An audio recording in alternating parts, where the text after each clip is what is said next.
Price drop? Time to shop. Get to a Nordstrom Rack store today for first dibs on new markdowns. Now score even more, up to 70% off brands everyone loves at Nordstrom Rack. Denim, dresses, sneakers, tops, and more. Plus, get genius deals on jackets, sweaters, and boots for the whole family.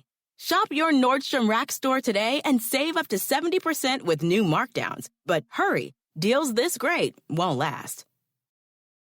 Meet the next generation of podcast stars with SiriusXM's Listen Next program, presented by State Farm. As part of their mission to help voices be heard, State Farm teamed up with SiriusXM to uplift diverse and emerging creators. Tune in to Stars and Stars with Issa, as host Issa Nakazawa dives into birth charts of her celeb guests. This is just the start of a new wave of podcasting. Visit statefarm.com to find out how we can help prepare for your future. Like a good neighbor, State Farm is there. What's up, y'all? It's Brother Ali in the mix with Tim Einenkel on The Library. Keep it right here.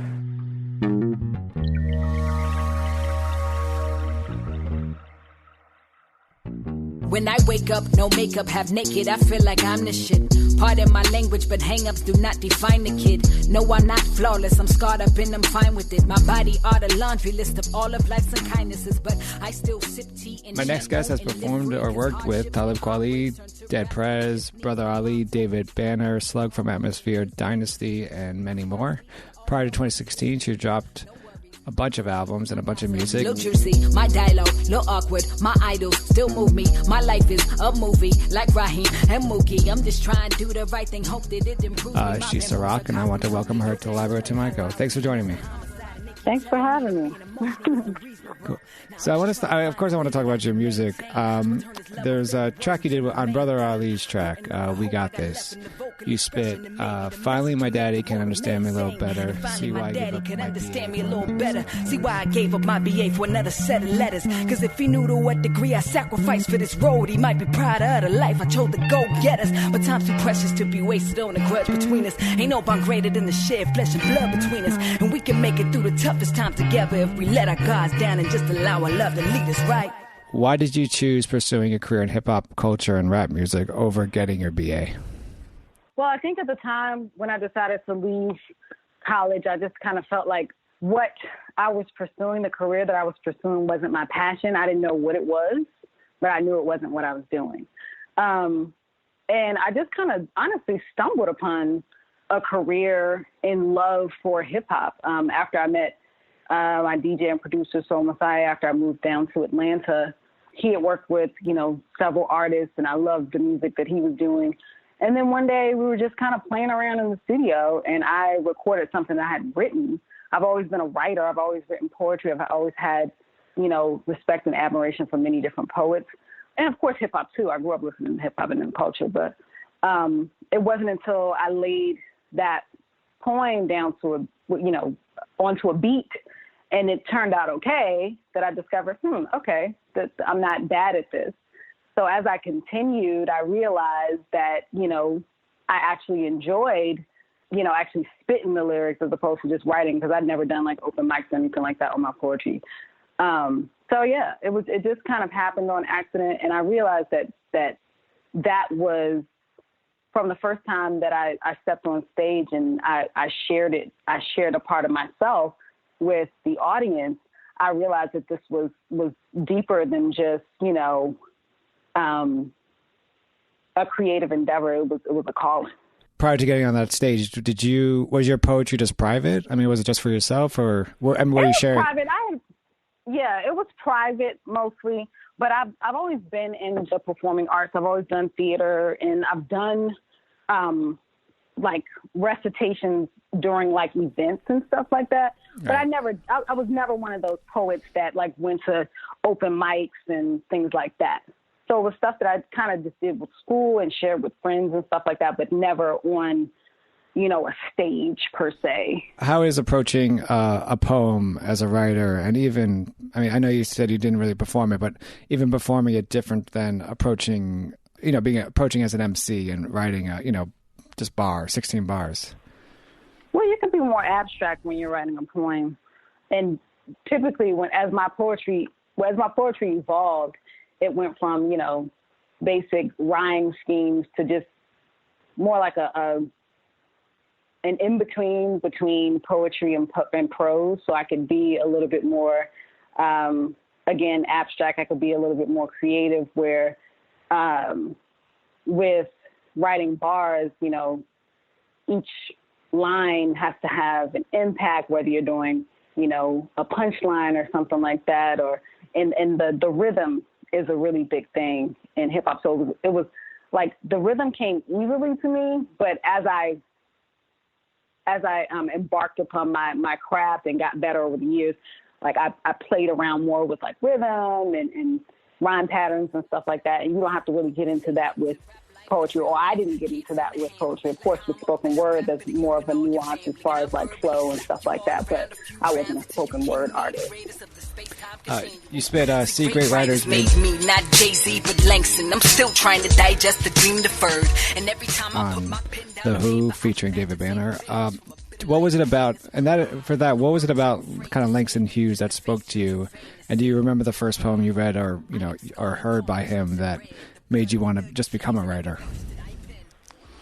My parents raised us on a lot of, we grew up reading Langston Hughes. They read to us like bedtime stories. They would read us the simple stories by Langston Hughes. I don't know if you're familiar, but, and, you know, we read Zora Neale Hurston, and we read all these other kind of notable poets, County Cullen and stuff like that. So Langston Hughes, probably one of the first poems I read by him was A Dream Deferred. And as, you know, a Black woman who came from an impoverished community where often, you know, we face so much adversity that our dreams often do shrivel up like raisins in the sky, and we don't get a chance to go beyond the opportunities we're afforded, which are very limited. Mm-hmm. So part of my, I don't want to say mission, because I don't, but part of my goal in being an MC is to kind of widen the world and widen the scope and widen the narrative so that people who may have come from a background similar to mine can see that there's not just these predetermined options for them. There's so much more that they can achieve in spite of what society would have them believe. I'm an alien, an outcast, a pillar in the land of ruin. I'm the words you're afraid to speak, the face you're too vain to see. Who am I? I am scarlet, call me crimson red, the blood of a million slaves in every verse that I pen. I'm dark matter in a world of lightweights, the future you can't fathom, your inescapable fate. I am freedom through a musical note, I am you inside of the mirror, the reflection of hope. Part of your mission as an MC, right, is to do that. Is there a way of doing that as an MC without, I don't know if it's going to sound right, without kind of isolating your audience, with I guess limiting your reach in terms of like, you know, you have people that you speak to and that can relate to you, but then also getting to people that maybe are, you know, not familiar with this type of, you know, this kind of situation, this way you grew up. Is that something that you ever have to consider when you're writing your music? Well, no, I mean, I feel like at the base, at the foundation of every experience, there's pain, there's trauma, there's triumph, there's all of these things. We all have obstacles. It just, our environment and our beginnings kind of shape those obstacles. So every human being has experienced having to triumph over a barrier or, you know, defy some kind of odd. Their odd may be much bigger or smaller than what I've had to face or what someone else has to face. But I think that when we get to the heart of just telling stories and being authentic about telling those stories, everybody can relate. You're obviously a female MC, and your content is not a style that's like a Cardi B or a Nicki Minaj. And I'm not, you know, trying to make this like a, you know, he's kind of like a got you question or like, you know, give me gossip on Cardi B type stuff. I kind of wanted to touch on this because you do kind of you kind of mentioned in Shadows Approaching when you spit, they want to write from the books because I'm plot heavy, but they won't give me second looks unless I'm top heavy. Let me talk to you. My daddy shed crack tobacco, age 6 for learning. And you say this, you kind of say something similar in The Reckoning as well. How much pressure is on a female MC in hip hop to be more like a Nicki Minaj and not like a Sa-Roc or a Jean Grey or even a Rhapsody? Well, I think the pressure is kind of implied more than it is, I mean, I'm sure I've heard of experiences where women have said that, you might be more successful if you dress like this or you talk about this. But I think for the most part, it's just implied as you can see that the women in hip hop that have traditionally been successful in the last probably 10, 15 years, 20 years even, have had a certain type of aesthetic. The right. Focus has been on not only, what they rhyme about, but their physical appearance. And oftentimes, we get this particular mode of the sexy kind of vixen, woman who's very proud about her sexual prowess and getting secure in the bag and stuff like that. And while that content and that image represents one facet of, the entire population of women, I think it's important for other women who don't express like that, have other stories to tell, to get a platform to be able to show other women who don't kind of fit that mold or can't connect to that, that there's room for them. We're listening to them. There's space for them to exist and, time for them to share their voice. So I think, like I said, it's to get back to your question, it's more implied than anything. And I think it does take an MC who is completely confident and secure in who she is to establish those boundaries as soon as she begins her career so that she's not challenged or questioned or kind of cajoled into taking that path, if that's not what she wants.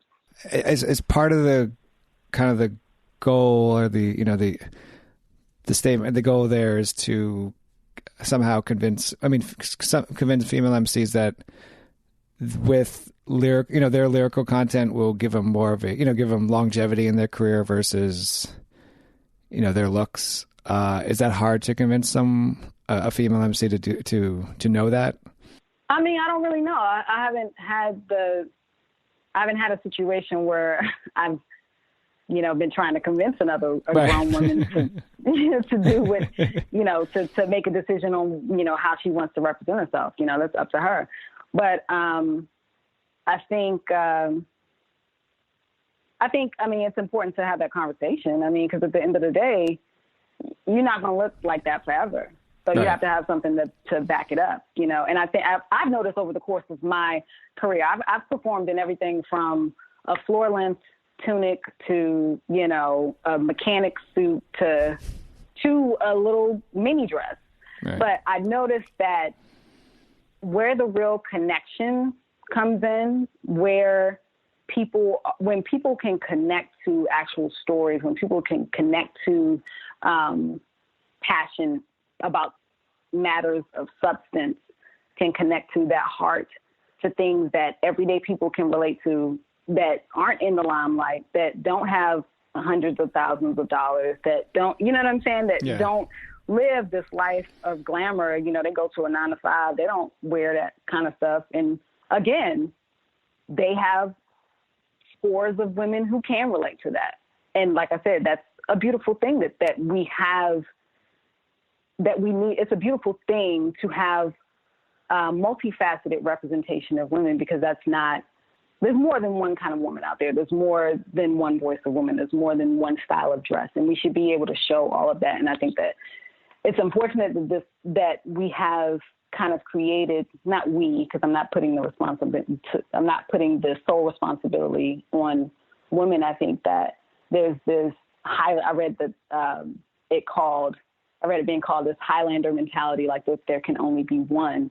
so that there can only be one reigning, female MC, and like anyone else coming up has to battle her for the throne. And that just kind of reinforces that those limited seats at the table. And I think that those kind of conditions come out of, a marginalized experience. There's always going to be battling for resources in this competition when you're not afforded the opportunity as your dominant counterpart. So that's what we experience as women. So, I think that now that more and more artists are emerging that kind of represents something different, it's giving us an opportunity, women an opportunity, and giving women not just opportunity, but inspiration to be unapologetically walking in their truth or, speaking their piece, how they see fit, and not just what sells. Sa-Roc, I want to turn to a few more tracks. Tracks such as Heaven on Earth, hashtag Still Troy Davis, Just Us, tracks which address police brutality and injustice, imprisonment of the wrongly accused. What purpose do you want them to serve for the public, but also what purpose do these type of tracks serve for you, just for yourself and when you write them? I mean, oftentimes what I write is very cathartic. It's like journaling almost. A lot of the songs that I've written that have been very emotional and touch on, social injustices and stuff like that, they come from a place of pain, an experience of pain, an experience of connecting to, these hardships and this trauma and feeling silenced, so that's the point of it for me. And secondary to that, well, not secondary, in addition to that, it's to give people a way that may feel silenced as well, an opportunity to be able to, through singing the song or listening to the song, to vocalize their feelings as well. Because oftentimes we're muted because we don't have we don't get the coverage for these things, or we don't get the opportunity to share our worldview because we're seen as, being too sensitive, or, again, the experience of the oppressed is that we're often maligned or seen as not worthy, or we don't matter, our voices don't matter, our bodies don't matter. So it's super important for me to share that, this does matter. This matters to a whole hell of a lot of people, whether or not they've been placated or not, because a lot of times, we tend to avoid this hurt. So we kind of dismiss it and kind of put a Band-Aid over it and keep moving, because for a lot of people, that's the only way that they can cope. But this offers a sense of refuge through music for people who don't think they have that outlet, So. I'm not your modern slave. I'm just the voice of resistance. Call me renegade. I got 300 years of anger running through my veins. You wonder why my rage is running over on the center stage. Melanin rich, but esteem below the poverty line. No royalty on the team, but the MasterCard decline. So tribal lines getting drawn. On Heaven on Earth, you spit. So we lick a shot, pay the toll for it, sticker shock. Sticker shock, throw the bands for a fleet of foreigns and some liquor shots. System got us all twisted with no pot to piss and fame, the new religion. But you gon' believe him when the picture stops. So when the smoke clears and the mirror reflects back, what you see in front of you, do you respect that? We gon' be alright, that's 100% fact. That's on everything I love, 100% black. Can you kind of break down what these lyrics mean and what the listener should take away from them? I wish I had them right in front of me. But yeah, basically,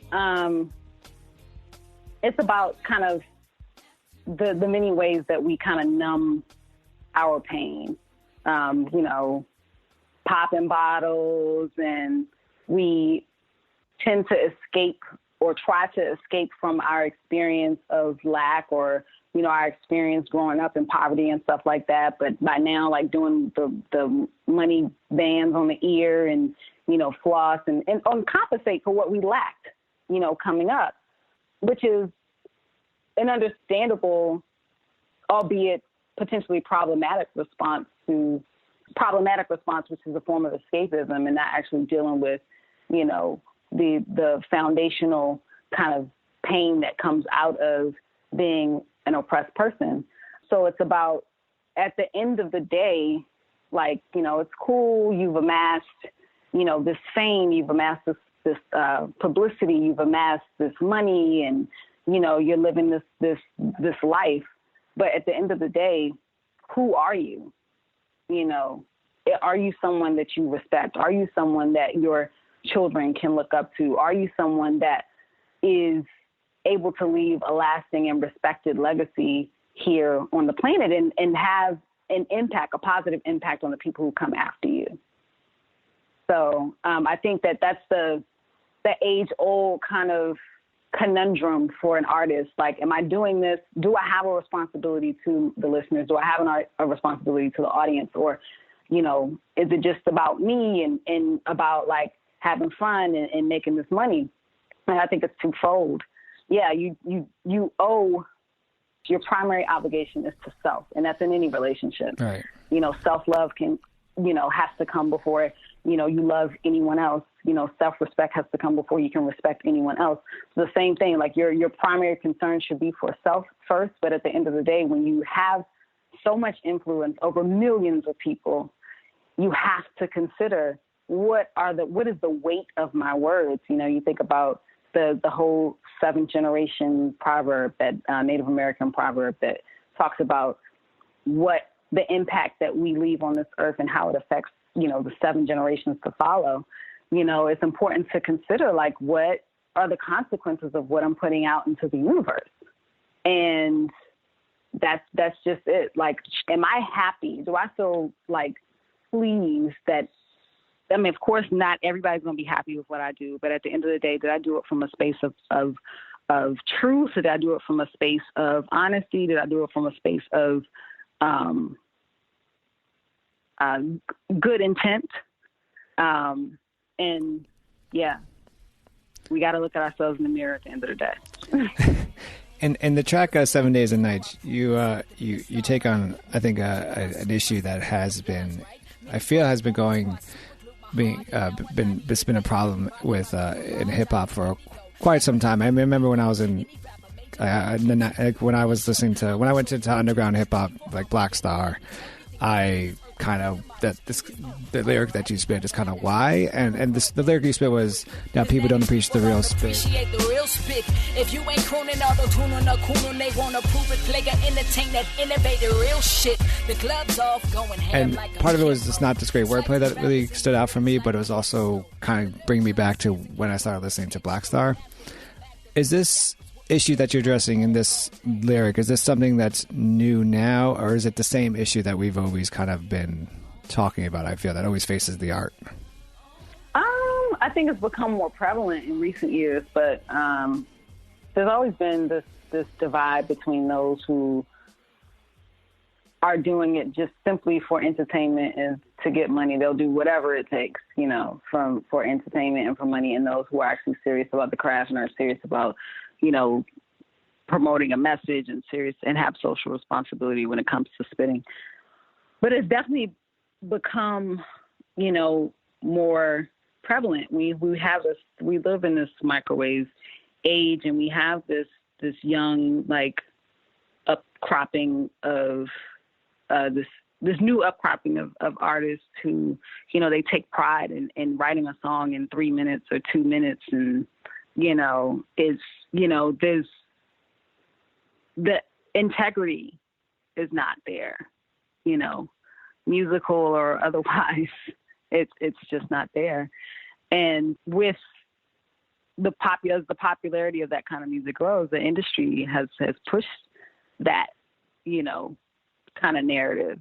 So, you know, we're faced with it more and more. It's harder and harder to find substantive music. It's harder and harder to find, like, music that actually is complex when it comes to lyrics, when it comes to tones and notes and instrumentation and all that stuff. It's harder and harder to find that.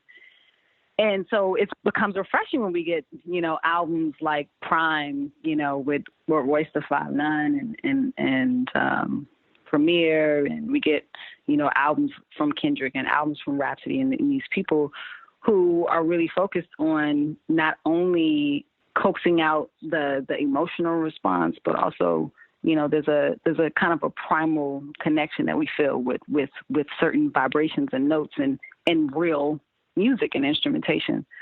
So, it's definitely prevalent, much more prevalent nowadays as music is becoming more and more like fast food.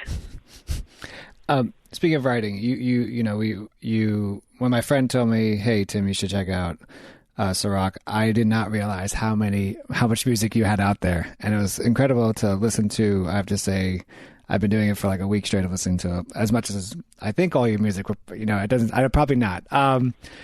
But what for you? I mean, you talked about it a little bit. What kind of inspires you to write, and when do you find time to write, and then how do you know if an idea that kind of pops up in your head is enough for a song, or is it just an idea?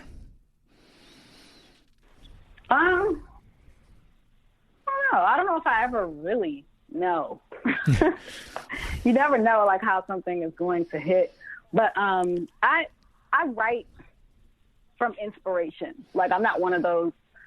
I have a lot of albums, yes, but I'm not one of those writers who I'm just always writing a 16 or a bar or whatever. I aspire to do that, and that's part of my learning process. Just establishing a pattern of habit mm-hmm. in addition to writing through inspiration. One of my favorite authors, Octavia Butler, she wrote some really wise words, in my opinion. She's saying that forgetting inspiration, habit is more dependable. Habit will sustain you whether you're inspired or not. So, and that's a key part of, developing and growing your craft or skills. So that's part of, I'm incorporating that more in my process. But, it's a number of things. It could be a beat that inspires me, that kind of like touches on a particular emotion. It could be a social event that I want to talk about, or it could be an article that makes me mad and I just want to, kind of talk to that person, that writer or whatever, or prove to myself, because I'm always trying to outdo myself as an MC, as an artist. Wait, what was the question? How do you know if an idea is a song or is it just an idea?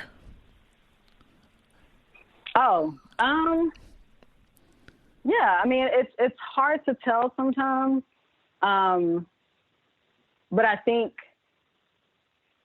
when, you get, I don't fully know until it's fully done with like the hook and stuff. Like, some people can kind of tell with the verses, like, but until like the hook is done and my producer, Soul Messiah, puts the final, like, he'll add like what he calls ear cookies on there.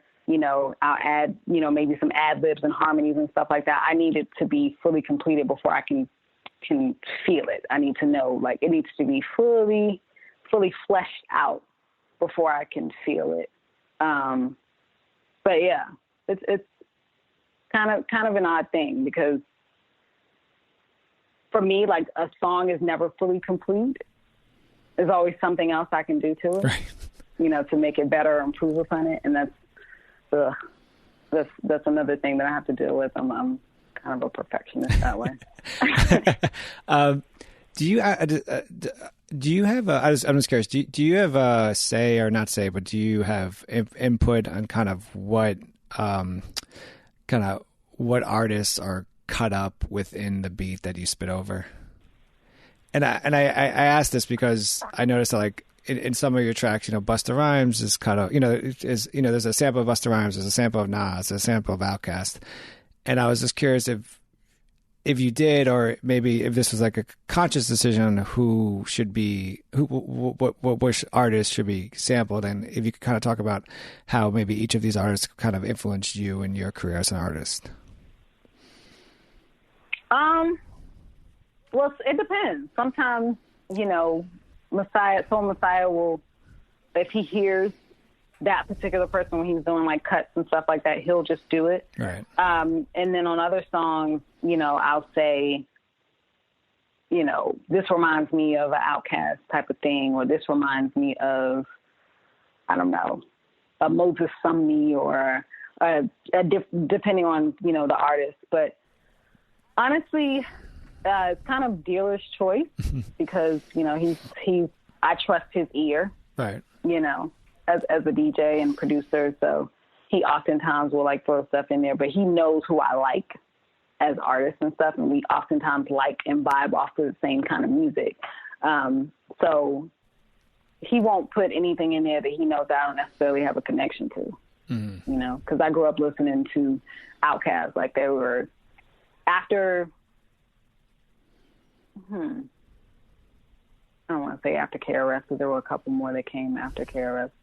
But like Digable Planets and like the Roots and stuff, Outkast was like, I fell in love with them. So I've done a lot of like kind of takeovers over Outkast stuff, or like in shows and stuff, we'll drop in and out of like Outkast beats. And now that I'm in Atlanta, you know, it's kind of like a dream, you know, being this close to the place where Dungeon Family and stuff were creating. And so like you'll see some artists more than others, and that's definitely based off of the influence that they've had on me as a lover of hip hop and as a creator of hip hop as well. Sa-Roc, I want to change. In 2016, you became you signed with Rhymesayers, and prior to that, you were releasing music independently. You know, the age of where there's so much debate on like the importance of a label. What did you think? I mean, how did you think, or what do you think being connected with Rhymesayers, how would that kind of help you in terms of your career and maybe even reaching a bigger audience? Do you see any, like, what are the benefits and I guess disadvantages of being part of a label? Well, definitely reaching a bigger audience, a bigger platform, having a bigger team to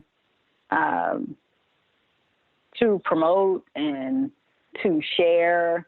It takes a lot of the weight off of us and allows us to do more when it's just in-house and, you know, you have, you know, myself, my very small team doing the work. It can be stressful at times, and it's harder to be, you know, as creative when you're having to do like the behind the scenes stuff as well, or I guess that would be front of the scenes, but you know, however you want to say it.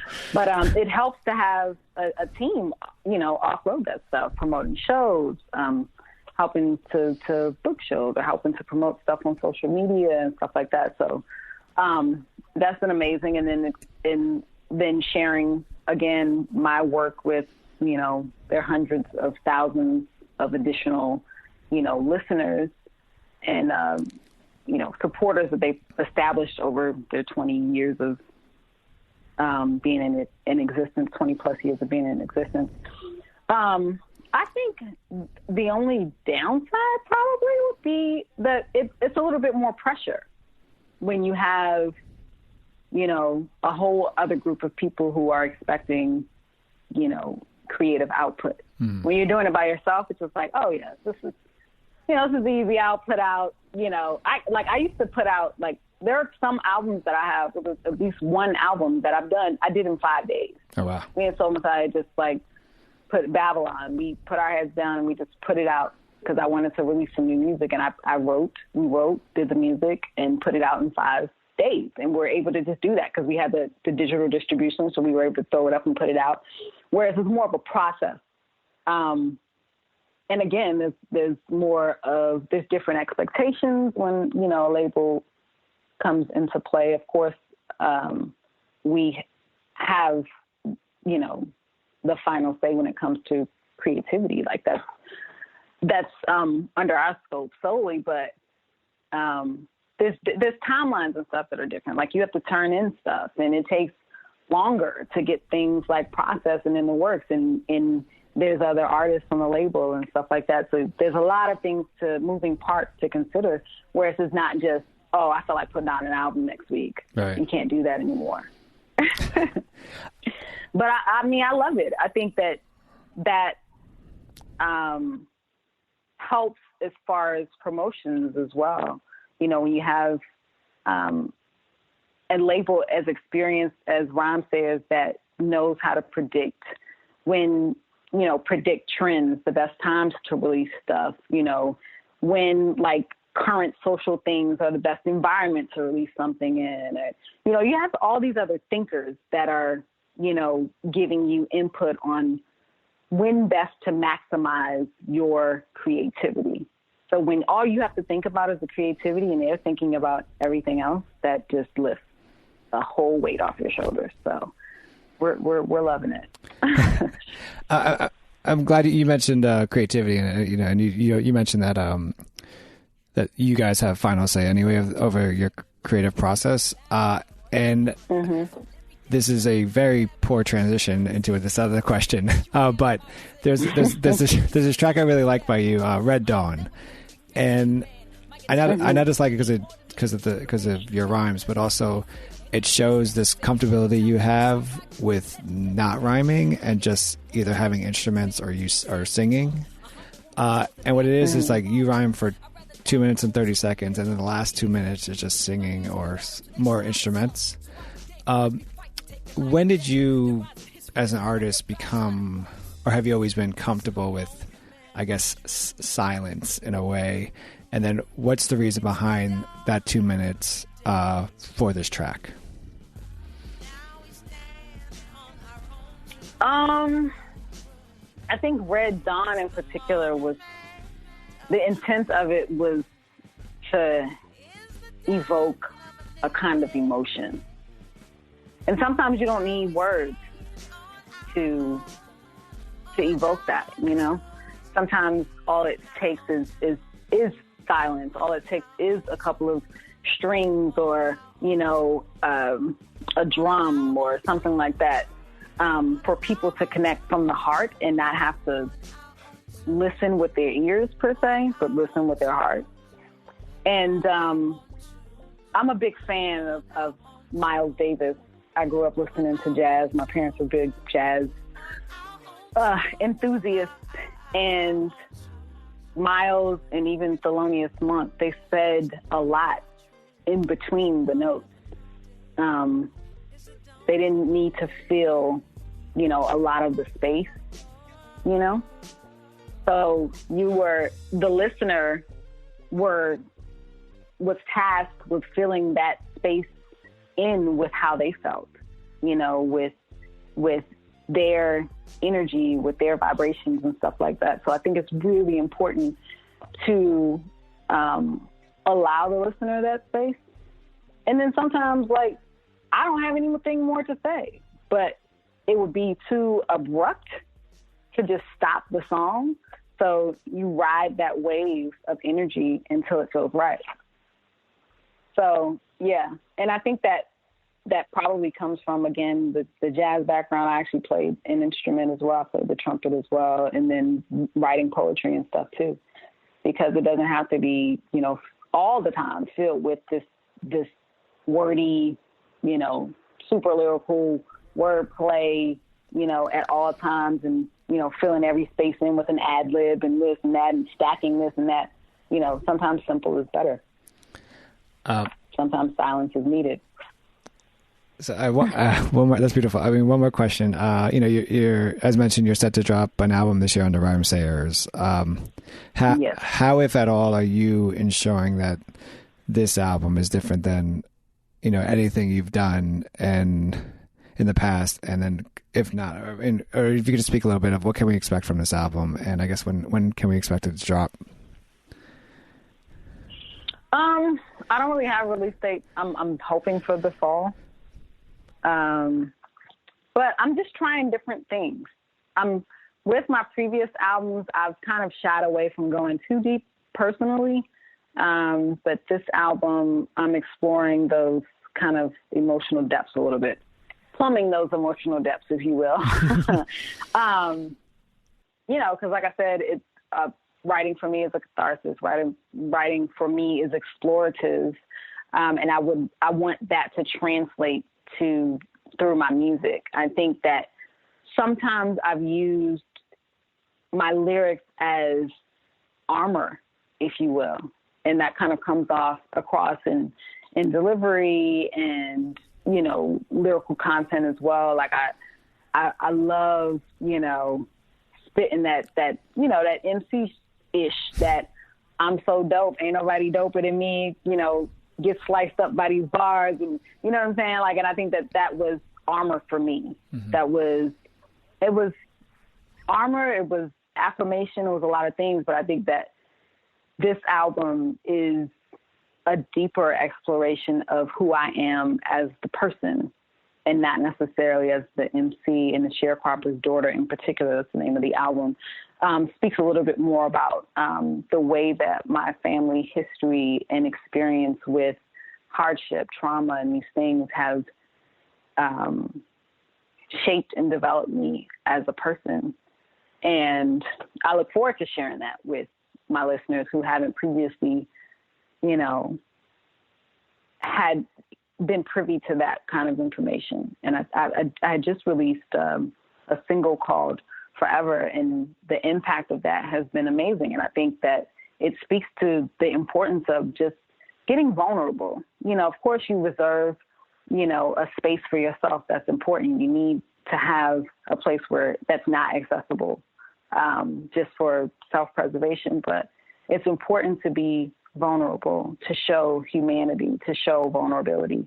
And from the success of this past single, Forever, where I talk about, you know, finding the beauty in myself despite all of these experiences that I've had and that have tried to tell me that I wasn't beautiful, or that I wasn't enough, or, you know, I wasn't good enough or worthy.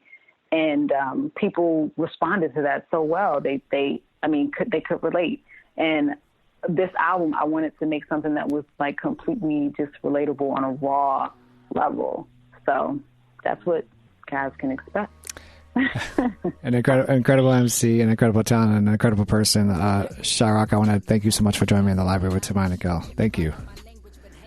Thank you so much. No, I'm not flawless. I'm scarred up and I'm fine with it. My body are the laundry list of all of life's unkindnesses, but I still sip tea and chant om and live free, cause hardships and heartbreaks turn to rap epiphanies. And mom told me stay woke, cause all gold ain't glistening. Choose your words wisely, cause the all-knowing's listening. But no worries, I'm Gucci. My thighs are little juicy. My dialogue, little awkward. My idols still move me. My life is a movie, like Raheem and Mookie. I'm just trying to do the right thing, hope that it improves me. My bamboo's accustomed to me. You'll be soon accustomed to me. This tomorrow, I got royal hemoglobin coursing through me. And my strength is now inhuman. I get that straight from my Umi. Signed in silver mouth the grill of yours and truly.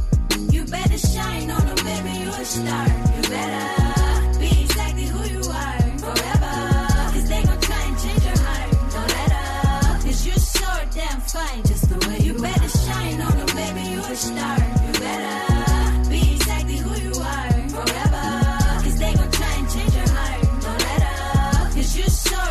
I ain't get here overnight.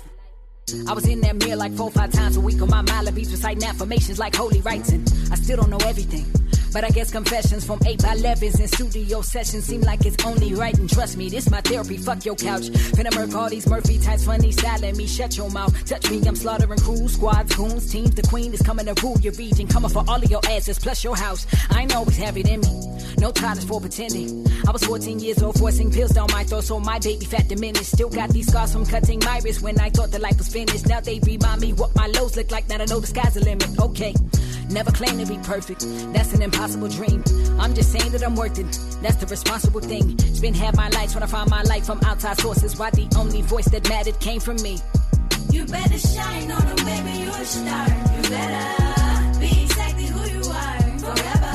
Cause they gon' try and change your heart. Don't let up, cause you're so damn fine just the way you better shine on them, baby, you a star. You better be exactly who you are forever.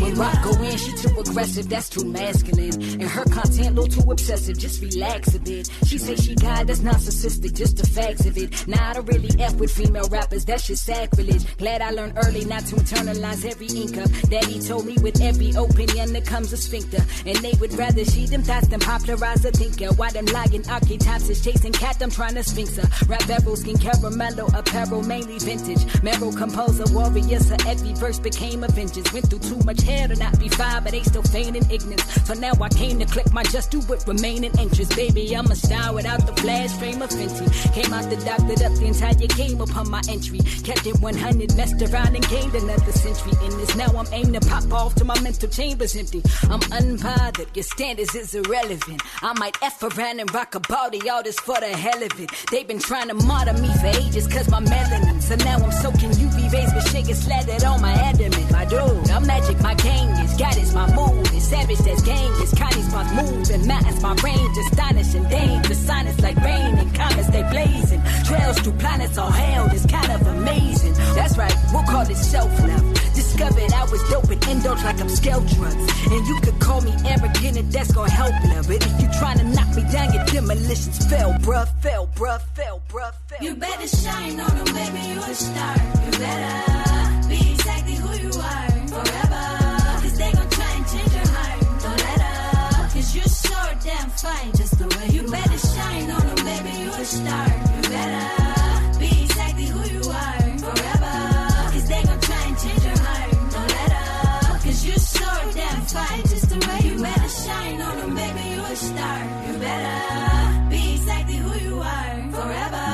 Cause they gon' try and change your heart. Don't let up, cause you're so damn fine just the way you better shine on them, baby, you a star. You better be exactly who you are forever. Cause they gon' try and change your heart. Don't let up, cause you're so damn fine just the way you are.